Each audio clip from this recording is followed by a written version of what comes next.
Security is very important in every nation and in every country. When there are security threats that can hamper development, it calls for concern. Today on the program, we look at the security challenges, the perception of citizens with regards to the security challenges plaguing the country right now, and how we can move from this point to the next in order to put an end to all this myriad of security challenges Nigeria constantly face. My name is Priska Wanko. This is In-Depth on ABS Television. And today we talk about citizens' perception of security challenges in Nigeria. How do they feel? What are the causes of these security challenges? Is there a way that we can get out of this? How can we make our country, our states, safe for humans to live, exist, and do their business? And today on the program, I have Oluebube Ngige. He's an IT consultant and, of course, a public affairs analyst. Oluebube, welcome to the program. Yeah, welcome. Thank you, Priska. Thank you. Okay. All right, so we're talking about security, and security is very important with regards to the governance of every nation. If the nation is not secure, there won't be ease of doing business. A whole lot of after effects can affect that country. So now, there are a lot of security challenges currently plaguing the country. Now, what do you think give rise to some of these security challenges? And is this something that cannot be handled? Why are we where we are right now with regards to the issue of security? Well, Priska, in Nigeria, there are quite distinct issues as regards security. Then understanding these dimensions would help to know the solutions for everything. It's not that kind of all cap fits all. You see, we have in different regions different kinds of insecurities. For example, there in the northwest and north central, you have the banditries. And then in the northeast, you have the insurgency. Then down in the southeast, you have a mix of violent and maybe what I'll call banditry, who have infiltrated those who are championing the cause of self-determination. Then also in the south-south and of course in the southwest, you have the what I will call ritual killings, gang killings, and all of those. So now, aside that, you also have insecurities that were born naturally out of the incompetencies of the government. What I would call the failure of the security arm of the government. You see, when the government refuses to take responsibility for what is going on, then you are, obviously, you're going to meet a lot of lacuna which will exist due to absence of leadership. Then also you have the security dimensions that are caused by politicians. There are security issues that are politically motivated. When you want to get at your opponent and then you want to leverage some alternative because you may be predisposed to some certain resources. So you want to use it against your opponent. And then in so doing, you may fuel or you may initiate an insecurity process which you may not know at that point, but after the electoral position or electoral processes or whatever situation that gave rise to that, how do you now curtail the process? Because when you give arms to people who are not authorized to carry arms, simply because you want them to achieve what you have in mind, after that process, how do you collect back the arms from them? So at that moment, you have politically enabled a crime process that will linger beyond you. So these are the dimensions. And then, what are the causes, like you said? Primarily, I've said failure of government. 2, failure of government, but then hunger in the nation. Of course, because when you look at the farmer header crisis, the communal clashes, these are dimensions of insecurity, which has happened over the period of time. When you have absence of leadership, a lot of things begin to rise up. So these are the dimensions, and then of course, outside leadership and outside the hunger in the nation, every other thing could be likened to policy. Okay, now so with regards to what those security challenges, what they do, now how can they affect the development of the country? What impacts will it have on development? Of course, it has a lot to do because the sole responsibility of the government is the security of life and properties. And you've seen that it reduces the number of citizens in the country through ritual killings and then different forms of death. Recall Section 33, subsection 1 of the 1999 Constitution, which says that everybody has right to life and nobody can take away this right willingly, save for the execution of a court sentence on a criminal offense in which the offender is guilty of the process. So at the end of the day, you find out that there are a lot of people who take laws into their hands, kill people because of emotion, how you feel about them. You don't want them to hang around. You don't think you believe in their ideologies and everything.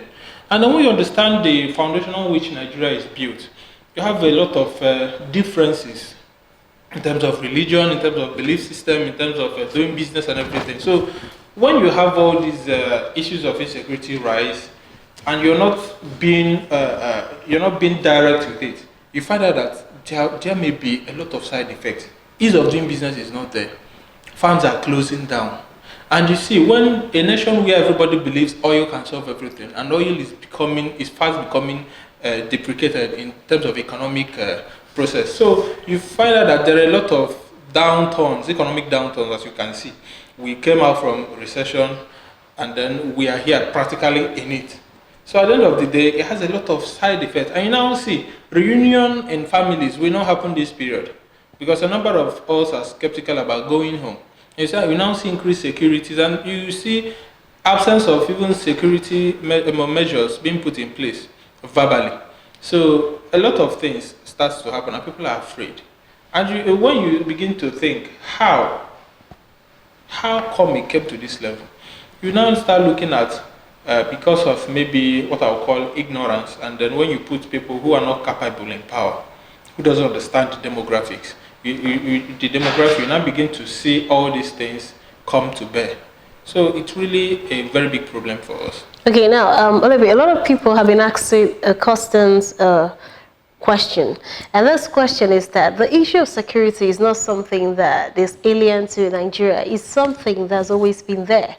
Nigeria has always been characterized with a lot of security challenges. Now, they're asking, what are we doing wrong? Because you come out, you hear in the news that the security agencies are fighting here, are doing this, have arrested these people, have killed these people, scores and scores of bandits and all that. But yet, the security situation is still looking like what it used to be. So what is not happening the way it ought to be? So why?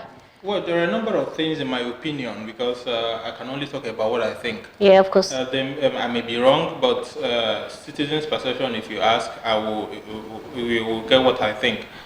Number one is that a number of things are wrong. The government is practically far from the people. So what I mean by government is practically far from the people is that when you have a citizen-government relationship that doesn't seem to foster communication, the distance comes. Number one is that the people who are in charge of security seem to be very far from people who they are supposed to protect. So now, in the nook and crannies of Nigeria, where you know there are diverse language, diverse demography, you have a lot of different culture, tradition, and everything. You see that the nature of people who are supposed to guard that place seem to be alien to those communities. Practically, number one, the responsibilities of engaging experts, service chiefs in terms of security, lie solely on the table of the federal government. And the federal government does not seem to devolve these powers to the states. And how can the federal government sitting there in Abuja, as far as it may seem, effectively see to the well-being of people who are as remote as the areas of maybe Ayamelum in Anambra State? So it's very important for us to understand that the security architecture of the country has failed. It's not working. And then they should sit up to ask, what should we do? First thing that should be done is devolve the powers of security to the states. That's number one. The reason is because you cannot gather people in a location where the persons who you are assigning are not from those areas. The community members and people in the states understand how the terrain in Anambra State, for example, are. And when you get somebody who is very far, then the period of familiarization is seen as also a security issue, because when, for example, I come, you don't know me, I come to your door knock, I have 100,000 to give to you. Before you ever allow me into your house, I will do series of explanations. I'm coming for your well-being. That is what happens when a federal government appoints, say, an IG from one state like that. When it comes to Anambra State, he will take a period of time to familiarize, and at that moment, a lot of insecurity issues may occur. And at the process of getting used to the location, a lot of things may have happened. And at the point of getting used to it, the person may be changed. So sustainability in the process of security appointments from the federal government seems to have failed over time. So now you see, when a policy, because usually people will say, I hear people saying that when you engage, when you allow state governments to handle insecurity or security issues or security appointments, they may use it as a measure to fight against their opponents. But I'm very indifferent about that, because when you get the Senate to enact a law and the process that will guide the procedure in terms of state government handling the security appointments and all of those, and how they are controlled and regulated, you find out that it will eliminate those fears, those back holes that that political actors may be afraid of. So you now see that there will be a time that government, the security outfit, may not respond because they are legally obligated not to fall or obey certain orders that doesn't seem to conform with the policy guiding security operations. So when this process is tidied up, you find out that everything will work out. That is one. Two, when you give the state government the opportunity to work on community policing, or maybe community policing is another thing, but when you give security license or the right for state government to look into their their security measures, then community policing becomes the solution. Because at the community level, you cannot engage, for example, youth, a set of youth that you think they are miscreants and all of those. When you engage them into the process, they will be the ones that will identify the location where people fear to tread, identify certain persons or those who are feared in the community. So at the end of the day, you now see citizens participating in the security process, and that will solve the problem. When citizens seem to be part of it, then at the end of the day, they have the confidence that even their IG is from their location. Anybody that will solve their problem is very close to them. That way, it will be very easy, and not any there won't be any cost for. There is this argument that a lot of people come up with when there is a need to advocate for community policing. And I keep saying that most of those people are not trained security agents. And so if we give them power, if we give them a certain level of power to, participate in issues with regards to security, there are chances that things might always go south.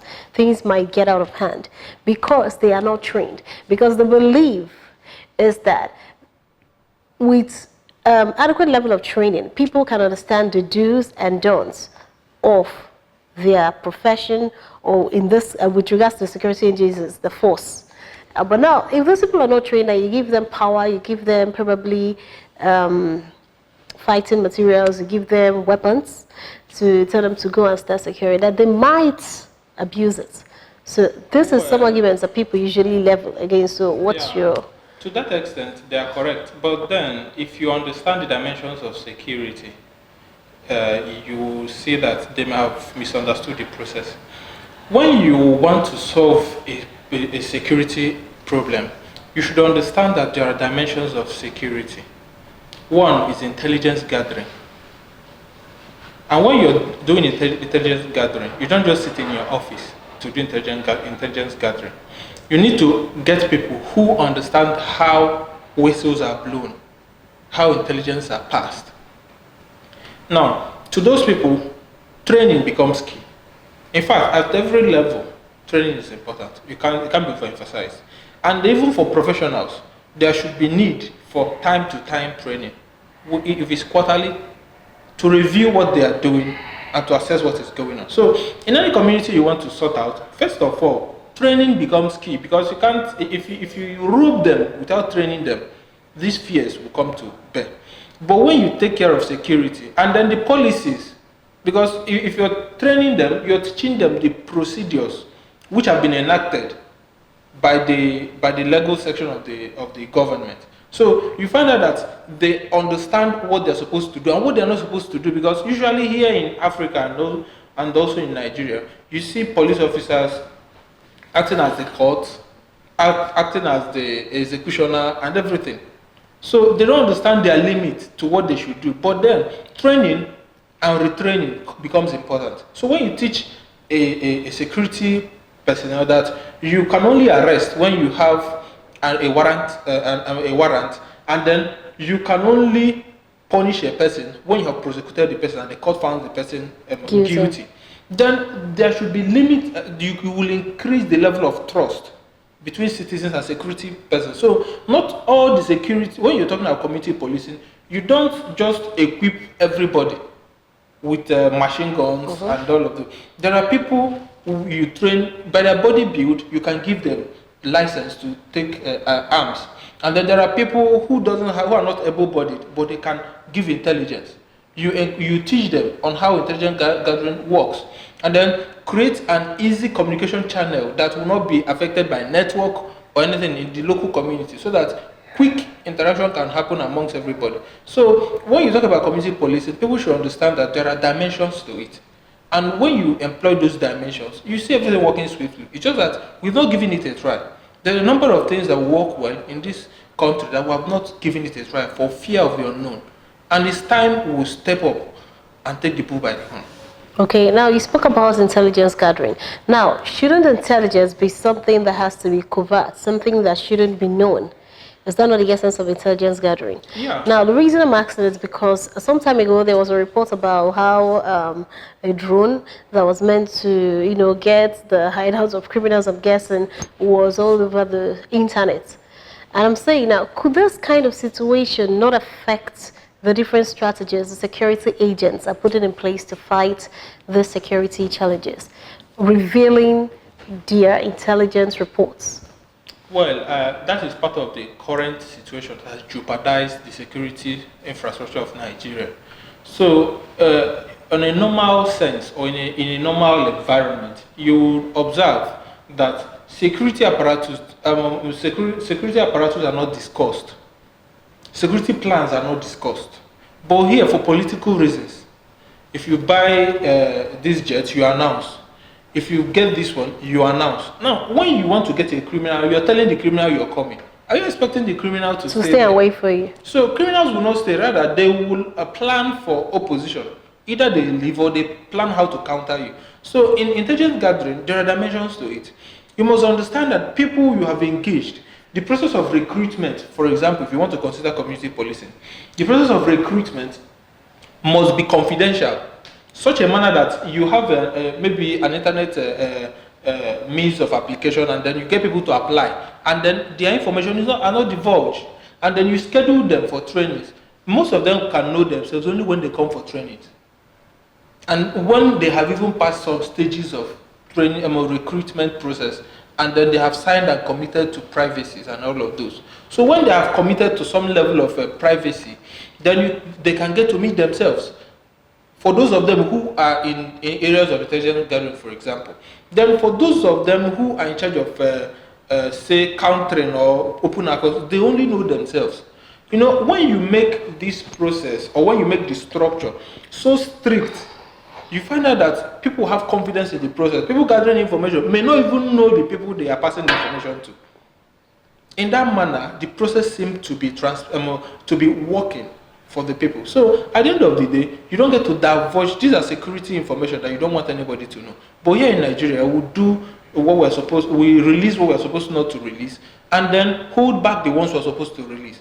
And these things are not okay. So we must make the security structure independent of politics. And when we start to delineate it and then draw a line, then you see security working. No matter who is in power, the security process is guided by law.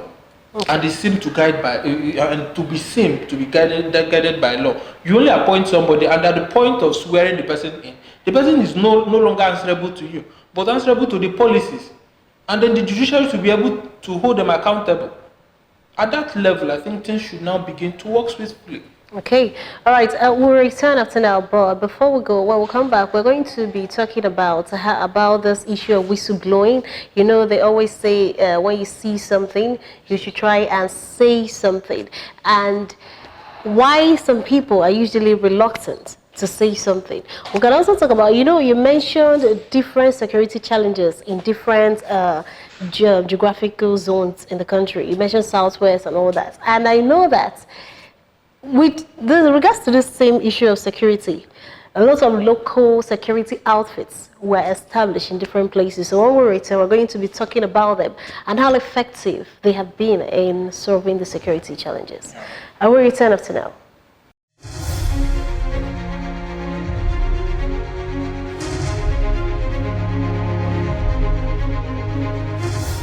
We've been speaking with Oluebube Ngige.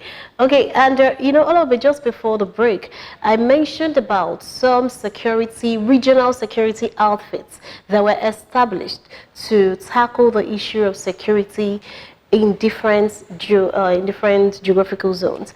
And in the Southwest, we have Amotekun.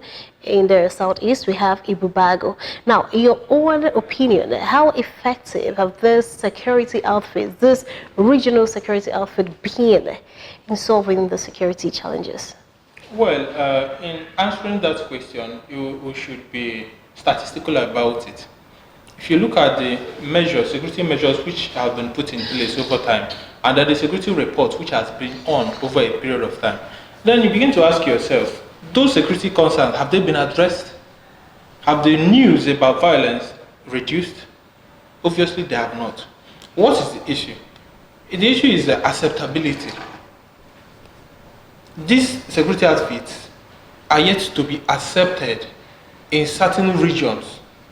Although politically they seem to be accepted, but practically in these communities that really need them, are they really welcomed and seem to be part of, you know, the identification and adoption into their process?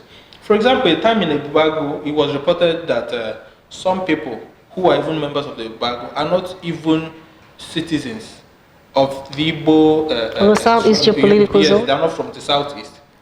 There are some that seem to come from a different region. So if that level of mistrust due to poor constitution of the members of that outfit, there will be it will be evident that the level of acceptability will drop. Wow, that's been a very interesting conversation. Thank you, Oluebube Ngige, IT consultant and public affairs analyst. Thank you for your insight on the program today. Yeah, thank you. All right, so well, you've heard it all. From everything we've said here today, you understand that security is also the responsibility of everybody. It's the security of you watching us right now. It's our security right here in the studio. So security is everybody's problem. So please do not be deterred. If you see something, we still encourage you to, you know, say something. All right, till next time on the program In Depth, I'm Priska Wanko. Be secure. Say something if you see something.